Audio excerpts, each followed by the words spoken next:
By March of 1945, Germany was a nation collapsing inward.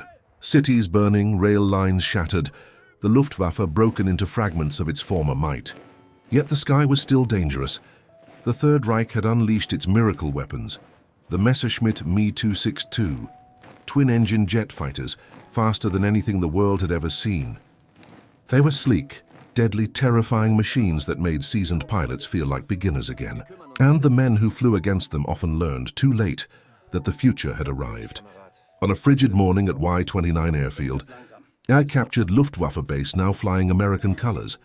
Captain Robert Hawk Ellery of the 357th Fighter Group strapped himself into his P-51D Mustang, call sign Hawkeye Lead.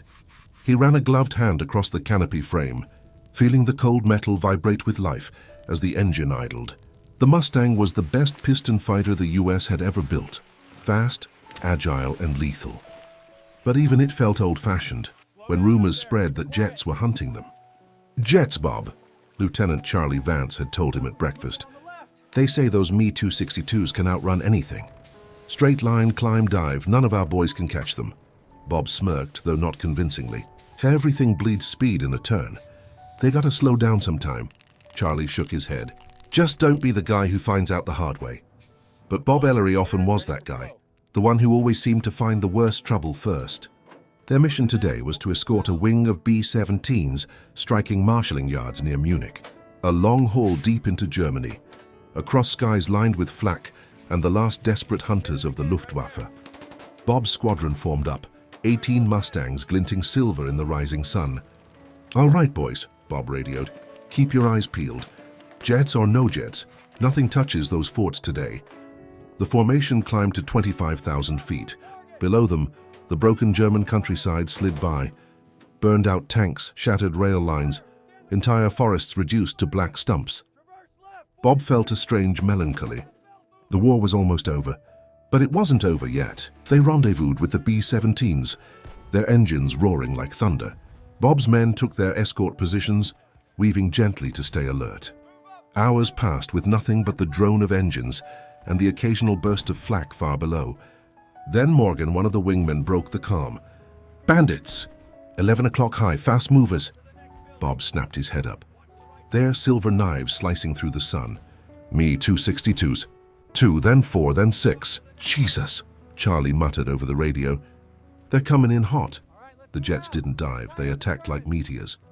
At nearly 540 miles per hour, they streaked toward the B-17 formation with cannon ports glowing. "Break! Break!" Bob yelled, but the jets were already on them. The first Me-262 passed so close to Bob's canopy, he felt the shockwave. He saw the pilot's helmet, the glint of goggles, and the shark-like sweep of the jet's wings.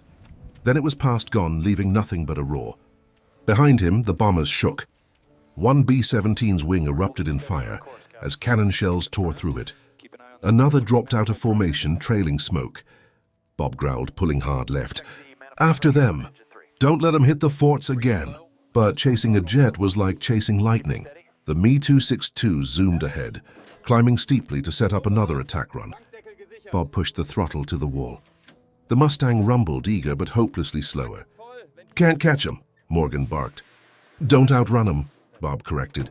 "Outthink 'em." He knew the jet's weakness, slow throttle response. Too much throttle, and their engines could flame out. Too little, and the Mustang could trap them. "They gotta turn eventually," he radioed to the squadron. "When they do, that's our shot." And then luck. One of the Me-262s banked too steeply to line up a pass on the B-17s. Bob saw it bleeding speed. That one. "Morgan, with me!"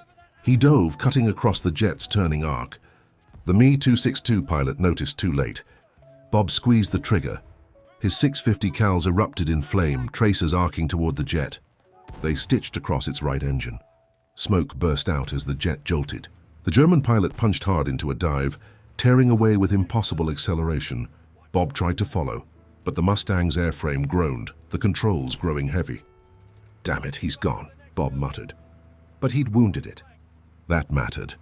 The jets regrouped for another strike, climbing ahead of the bombers like steel birds of prey. "They're coming again," Charlie shouted. Bob forced his breath steady. "Stay sharp. Focus on protecting the forts. The second attack run was even faster. The jets streaked through the bomber formation, cannons blazing. One B-17 took rounds directly into the nose. The canopy shattered and smoke filled the cockpit.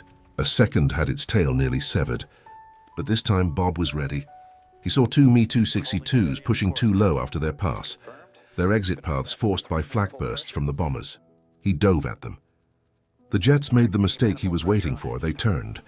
Bob caught the inside jet in a wide sweeping curve. "I got you," he whispered. He fired again, short bursts conserving ammo.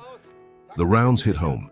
The jet spewed fire, one engine detaching in a trail of metal fragments. The pilot ejected or tried to.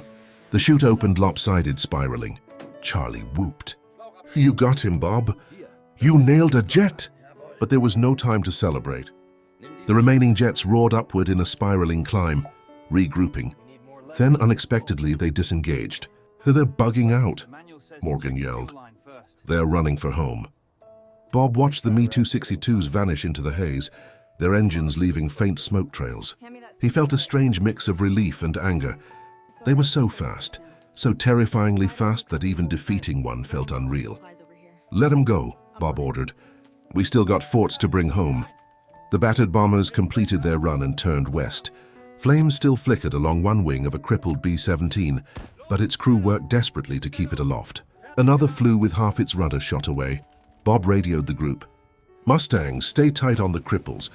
If any 190s or 109s try to finish them, we stop it." The return flight felt eternal. Bob kept scanning the sky, expecting jets to return. But none did. Perhaps fuel was short. Perhaps their orders were limited. Perhaps Germany had run out of everything except courage and desperation. It was nearly dusk when the Mustangs and the surviving B-17s descended toward Y-29. The bombers landed first, some skidding to a halt on shredded tires. The Mustang wheels touched down last, engines sputtering, wings pockmarked with holes. When Bob climbed out of his cockpit, Charlie jogged over, pulling off his helmet. 2 forts lost. Should have been 10. Bob exhaled, shaking off the adrenaline finally wearing thin. "Jets are fast," he said, "but they're not invincible." Charlie's grin widened. "You took down a Me-262. You know what that means?" Bob rolled his eyes. "That I got lucky? That you're buying the beer tonight?" They laughed, exhausted. Because they both knew the truth. The jets might be the future, but today the Mustangs had held the line. That night, in the dim glow of the mess hall, the pilots gathered around Bob's table. Morgan slapped his shoulder. "First time we see jets up close and you go and shoot one down." Bob shrugged modestly. "We did our job, and they had. Against impossible odds, outgunned and outsped, they had kept the bombers alive. They had pushed back the world's first jet fighters, not with speed but with grit, instinct and daring. In the weeks that followed, more jets appeared. Sometimes they attacked, sometimes they fled. But the Mustangs kept flying, and the war kept inching toward its end. Years later, historians would say the Me-262 could have changed everything had it come earlier. They would marvel at its speed, its innovation, its terrifying potential. But they also said something else. They said that in the final days of the Reich, the United States Army Air Forces sent young men in piston fighters to battle a weapon from the future. And the young men didn't blink. They fought it. They beat it, and they brought their crews home. Because the sky might change, but courage does not.